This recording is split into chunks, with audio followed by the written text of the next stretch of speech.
For months, Silicon Valley felt like a casino. The roulette wheel here only landed on green: AI chips, AI models, AI anything. If it had intelligence in the name, the stocks went up. That was how it worked. But today, they hit a road bump. Big tech stocks plunged and they took down with them stock markets across the world. The Nasdaq dropped by more than 2%. Nvidia fell by nearly 4%. Palantir plunged almost 8%. Reddit was down by more than 8%.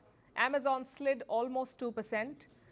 And over in Asia, it was a tech bloodbath. Japan's Nikkei fell 2.5%. The star of the show, SoftBank, tumbled 10%. It erased roughly $23 billion in market value. China's giants like Alibaba and Tencent sagged. Taiwanese chipmaker TSMC slid by nearly 3%. So overall, it was quite the plunge. $730 billion were wiped off in a day. $730 billion. Do you know what led to this? Well, the trigger was one man. His name is Michael Burry. You may have heard of him. He's the same guy who shorted the US housing market before the 2008 financial crash. He's even inspired a Hollywood movie. But now the same man is placing a bet against AI stocks rather.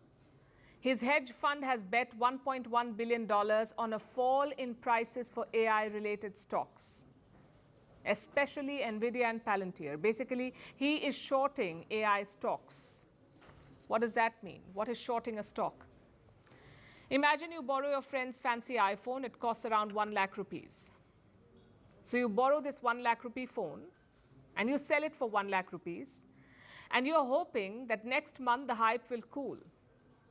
It does cool and the price goes down to 60,000 rupees.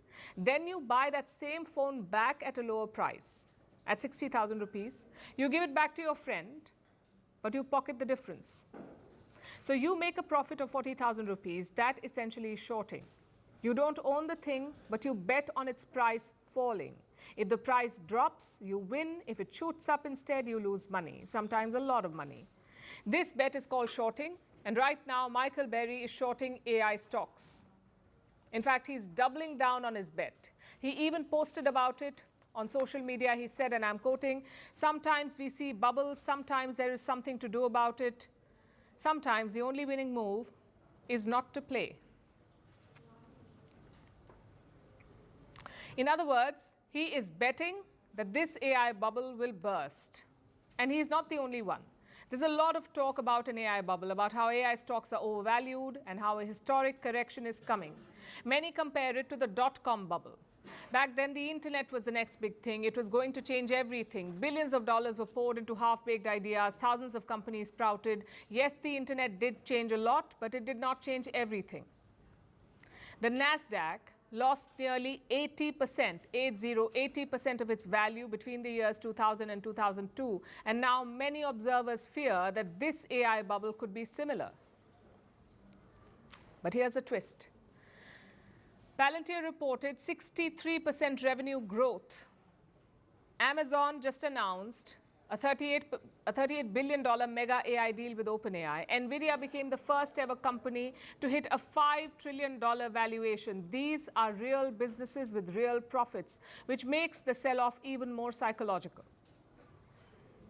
Because markets were not rejecting AI, markets were rejecting uncertainty. Because look at the gap in these AI companies, their valuation versus the money they make. Those numbers are poles apart. And this raises questions about hype. Plus, there's a lot of money going in a loop. AI companies are busy cracking deals with each other, so billions of dollars are moving in a circle. So what's the takeaway for you? Well, AI is real, spending is real, profits are real, although for now they're concentrated in a few hands. And valuations, they're starting to feel like they had too many Red Bulls.